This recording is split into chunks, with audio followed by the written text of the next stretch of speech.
Alright,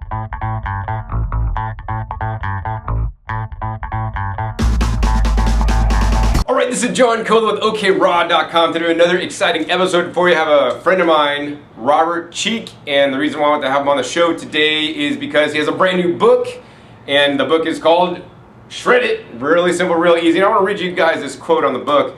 Robert Cheek is the frontiersman in a plant-based bodybuilding, convincingly demonstrating you can be the best you can be eating plants and training with skillfully applied resistance. Caldwell B. Esselstyn, MD.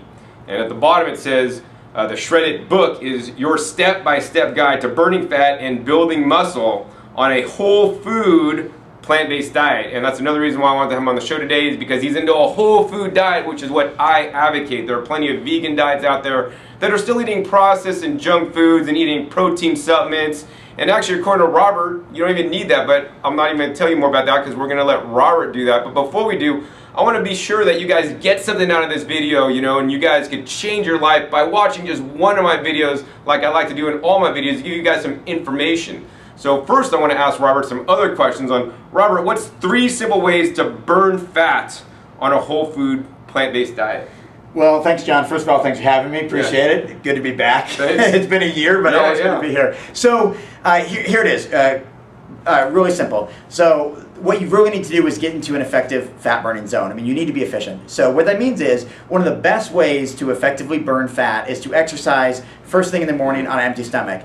Therefore, you haven't consumed carbohydrates or any fuel or any calories over the last 8 or 10 hours, depending on how much you slept or when the last meal was the day before. And the reason why that is because you'll have a little bit of glycogen stores in your muscles, because we always have to. We always have to have some glycogen. That's our main energy source. That's our carbohydrate fuel.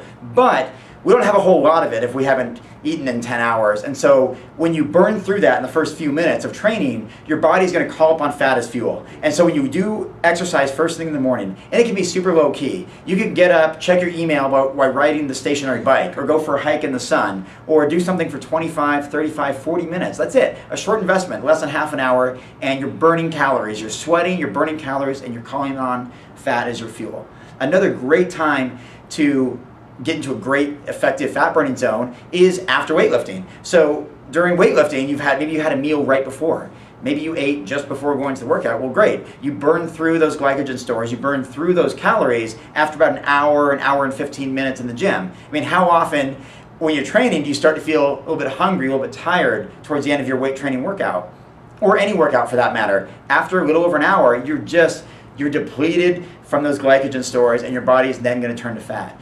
I spent 10 years as a bodybuilder, and that was one of the main approaches that I did. I would either get up first thing in the morning and do some cardiovascular training to get into a fat burning zone, to get ripped and shredded. If I didn't feel like that, not necessarily a morning person, then what I would do is hammer through a really powerful workout where I ate beforehand, so I'm really fueled, really strong, and really nourished, and I get a great muscle building workout, and I follow it with 25 minutes on the stair stepper, or if it's sunny outside, I go for a jog, go for a hike, get on a rowing machine, get on a stationary bike, something like that. And it's a fantastic way to burn fat efficiently. Another way is we could all have friends who spend an hour on the treadmill 7 days a week and not achieve fat loss. I mean, how can this possibly be? Well, here's one reason. What if this person is drinking sugary drinks the entire workout?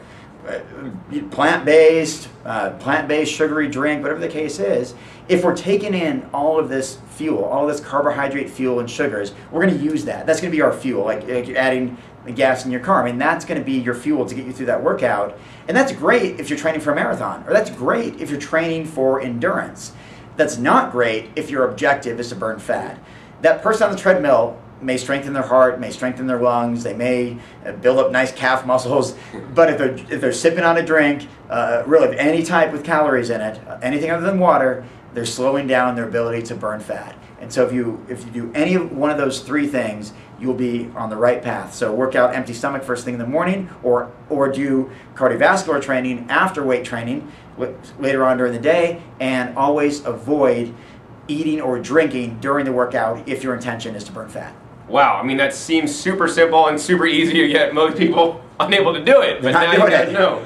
So Robert, the next thing is, how do you build muscle on a whole food plant-based diet? 3 tips. Yeah, I've got a very detailed chapter, as I do for fat burning, in the book. And first of all, it starts with this, John. You have to know basal metabolic rate. You have to know your caloric expenditure on a daily basis. So based on your gender, age, height, and weight, you have to know how many calories you're expending, and then combine that with your Harris-Benedict equation, which is your activity level. So your Harris-Benedict equation or Harris-Benedict calculator will determine, based on your true activity, how many calories you're burning, which you then add to your basal metabolic rate and come up with a real number. So in a real world application, what does that mean? For me, as a 35-year-old handsome, 176-pound man, I'm burning, I was joking, I'm burning 1,740 calories if I just lie on the couch watching TV, something I don't do. But if I'm just burning heat through metabolism, just lying there on the floor, that's what I'm going to burn. But when you factor in all the things that I really do, I go for walks, I take the dog out, Benny, on a regular basis. I take the stairs. I won't see the inside of an elevator. I take the stairs at every opportunity. I go to the gym 4 or 5 times a week, depending on my travel schedule. When you factor all of that in, all the things that I really do, carrying things, lifting things up, putting them down, in reality, I burn 3,230 calories a day. So what does that mean? That means if I want to build muscle, I need to consume from plant-based, whole food, nutrient-dense sources 3,200 calories just to maintain weight. If I want to build muscle, I need to supersede that and consume an excess or a surplus of maybe about 500 calories per day. So over the course of a week, that's 3,500 excess calories, and combined with resistance weight training, that could theoretically put on another pound of muscle per week, which over the course of a month is 4 pounds, which is quite a bit. In reality, I mean, that's adding 12 pounds in 3 months. It doesn't always equate to that, but if we are steadfast and determined and consistent, what we'll notice is that transparency is the most important thing. Many of us say, I'm a big eater. I have no idea how many calories we're eating. Like, I work out a lot. No idea how many calories we're expending. But it actually becomes a mathematical formula, and it's very, very effective when you do know the metrics. You can actually have control over whether you're going to lose weight, stay the same, or gain weight, and it's just going to be combined with resistance weight training and really knowing your caloric expenditure and eating the right kind of foods.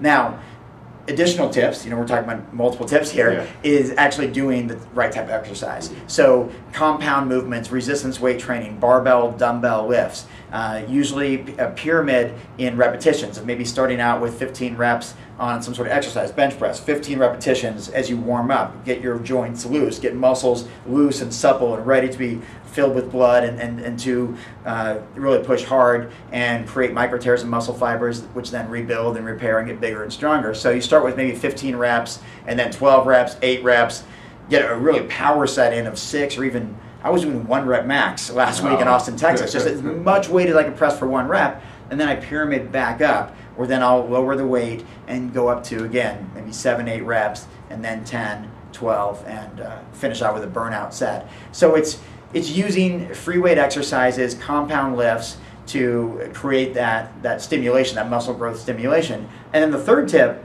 I would say, is find the exercises that yield the best return on investment. There's not all foods are created equally. Like iceberg lettuce isn't as good as darker leafy green vegetables. Same with lifting weights. An isolated movement, for the most part, is never going to be as effective as a compound movement, which is multi-joints, shoulder joint and elbow joint, knee joint and hip joint. Anything that's like a squat or a pressing movement, overhead press, a bench press, a bent over row, T-bar row, pull-ups, these dips, these types of exercises. If you can make that the core of your workout, I mean, it's not too uncommon. And maybe I'm writing a new article about this actually. It's not too uncommon for me to go to the gym and pick the one exercise that I believe will give me the greatest return on investment and stay there for an hour, 12 sets or more on just the leg press, just the decline barbell bench press, putting up hundreds of pounds. Because I know that's better than a little cable movement as far as muscle growth, muscle stimulation, strength gains, building mass. So to build muscle, you really have to understand what you're really consuming, what you're really expending, be honest and transparent, and have a foundation and baseline from which to work from, and then create a consistent resistance weight training program with a special emphasis and preference on the exercises that yield the greatest return on investment. That's really wise words. I mean, that's really cool. It kind of sounds kind of technical, but I mean, it just makes sense to me. And I'm not even a bodybuilder. I mean, I do compound exercises all the time by not going to the gym, by just moving my body, working in my garden, and doing all kinds of crazy things, spinning compost, shoveling, and that's just getting real world exercise. And that's what I believe in. I'm not a bodybuilder, but yet I have a pretty good physique. For what I do. But Robert, another thing I really want to get into in this episode for you guys is, I know you've been into being a vegan for now 20 years, and I can't say when I met you in the beginning, I think you're maybe on a little bit more junk food, vegan stuff, although you're a really hardcore vegan, more than I ever have been or something. But you were eating junk foods, but yet still bodybuilding and still putting on weight. But now I'm so glad that you've made the switch to a whole foods plant-based vegan diet, and you're able to still maintain your muscle and even get stronger, right? Yeah. So tell my viewers about why you might not want to eat, processed foods and even raw vegan protein powders. Yeah. And what that may be doing. Good question. I've been going on this transition. I transitioned to a whole food diet about 3 years ago. And I'll just take you back in time because, as John said, I've been doing this for 20 years. I started as a 120-pound 15-year-old vegan 5-sport athlete in high school, and with the ambition of getting bigger and stronger. I wasn't sure that I could do it. This was before the internet came of age, or at least the public internet. There weren't a lot of resources to look to, and so I just created my own path myself. A few years later, I was 195 pounds and winning bodybuilding competitions. But, as you pointed out, some of my claims to fame were eating 18 tofu hot dogs in a day, a baker's dozen of sesame seed bagels. For my size, 170 or 80 pounds, I was consuming 5,000 calories at 300 grams of protein. That led me to eventually a very bloated 195 pounds. I was strong, and I succeeded in bodybuilding to some degree, winning multiple competitions, runner-up 4 times, competed at the 2006 Natural Bodybuilding World Championships. I took pride in the fact that I was able to compete as a longtime vegan, especially someone who had no business in bodybuilding. I was a skinny runner. I was a skinny runner who had no business in any strength sport, but I had a hard work ethic, a drive and passion and determination, so I made it happen. So I took pride in the fact that there's a lot of guys who eat 3 to 6 chickens a day, like whole chickens. I mean, people eat multiple fish a day and bits and pieces of many other animals. I mean, bodybuilders consume more animals than almost anybody, except for maybe NFL football players. And so I took pride in the fact that I could go up against that idea, that notion, and be successful and be victorious and win and help put that on the map a little bit in the early days, that vegan bodybuilding was something that was not only possible, but you could actually really excel at it and succeed at it. But over time, I really wasn't comfortable using so many supplements, which I took is basically every vegan supplement that I could. I mean, I have to admit that. I mean, evening primrose oil, I don't even know what that does. I don't know, it was an oil. I think it was omega-3s, I don't know. A flax oil, evening primrose oil, branched chain amino acids, glutamine, protein powders. I was even doing 6 protein drinks a day at one time. I was just trying to just get as big and strong as possible. And then I came across the opportunity to work for Forks Over Knives and take Dr. T. Colin Campbell's plant-based nutrition certification course through Cornell University. And then along with, I've always, knowing you always would come by my booths where I had all my stuff. Yeah, I'd say, oh, here comes John again. Uh-oh. Here's the guy that just brought his own food and the pineapples in his back pocket or something. This guy's got a bag full of greens he's eating, and I'm, got my packaged, burrito or something over here. And anyway, yeah, there were a lot of other influencers, sure. You and many others who always had me thinking about it, but I had the same fear that a lot of people have. I had the fear that I need a certain amount of protein. I mean, after all, I'm a competitive bodybuilder, right? But after taking Dr. Campbell's course and having to write papers and do assignments and give convincing presentations, I decided that, I'm going to give this a try, and I'm just going to eat whole foods. And so about 3 years ago, 2015? It was 2012, somewhere around 2012, I decided, what? For at least a period of time, I'm going to be supplement-free and I'm going to get off processed foods. Well, fast forward, we're 3 years into it, and though I'm not as big as I used to be, I was really like to take the opportunity to clarify, I retired from bodybuilding 5 years ago. I retired from bodybuilding 2 years before I started this whole food approach. And I was writing books and touring. This is my second book, and I've been traveling all around the world and just doing other interests, you know. I mean, bodybuilding ran its course, hung up my posing trunks, and decided to do more meaningful work in outreach and try to interact with people and write books and lecture and tour and try to help animals directly and do all these other things that were compelling and meaningful to me. So I wasn't sure I could do it. I mean, low protein diet, I mean, come on. I mean, I actually write about this in this book. This book is a 70-15-15 approach. You've heard of Dr. Graham's 80-10-10, and other people have an 80-10-10 type of approach. I have a 70-15-15 approach, which I think is just more practical for most people. If you're eating 80-10-10, it really, I don't want to say the word limits, but it really, it means you're going to be eating a lot of fruits and vegetables. The moment you add legumes, any grains, nuts, and seeds, your percentages go up. You can't do an 80-10-10 with nuts and seeds and legumes. It doesn't work mathematically. It just doesn't work. And so what I found that was that 70-15-15 was more practical for me and other people. And so I have this 70-15-15 whole food approach. And though I'm about 176 pounds right now, I'm lifting as heavy as I ever did during my hardcore bodybuilding career. I mean, I may not look, I don't know, there's a wide lens on the camera that add 10 pounds. Let me, little flex there, I'm not sure. But I put up 315 pounds on the decline bench press a week ago. Wow. 120 pound dumbbells in each hand for a chest press. I was leg pressing 900 pounds a couple months ago, 750 pounds last week. You know, I just throw those numbers out there to show that I didn't lose any strength. I'm 20 pounds lighter, in fact. That's amazing. Pound for pound, I'm stronger. Yep. There's no question about it. Strength to body ratio, yeah. Exactly. Strength to body weight ratio, pound for pound, I'm actually stronger. That's just mathematics. That's just the way it works. And I don't even train as consistently or as hardcore. I'm not a competitive bodybuilder. I don't have those ambitions. I don't train with that kind of drive. I train to stay in shape for my book tours and because I find enjoyment from it. I mean, there were times when I was bodybuilding, I didn't really like it all the time. I felt forced to do it. I had to do it for my reputation. I had to do it because what people would say about me. I had to do it for this or that. As soon as I wiped all those reasons away, not necessarily worrying. I mean, I still wanted to lead by example. I still want to lead by example, but I'm not going to let it bother me, whatever people say about me and what I'm doing now. I'm having fun eating plant-based, whole foods, high fruit, high carbohydrate, low protein, low fat. You rarely ever hear a bodybuilder say that, or a former retired bodybuilder, still a fit guy, say that. But that's what I'm doing, and that's what I really believe in right now, and that's what I write about. That's what I speak about, and I think it's important to get that message out there to athletes who, even in this conference, I hear all the time. I just can't go that low protein. I just need protein. Well, try having just a huge, heavy workout, pressing 300 pounds, and then go eat a bunch of blueberries and oranges and bananas and watermelon and potatoes, and that's what I do. And I'm totally happy doing it. And I'm still very fit, still very strong, and I believe it's effective. So why do you think it's so effective, Robert? Like, what's in the whole foods? It's really giving you the opportunity to be stronger and weigh less. It's nutrient density. I mean, it's all about the nutrients. It's not caloric density. I mean, I used to eat.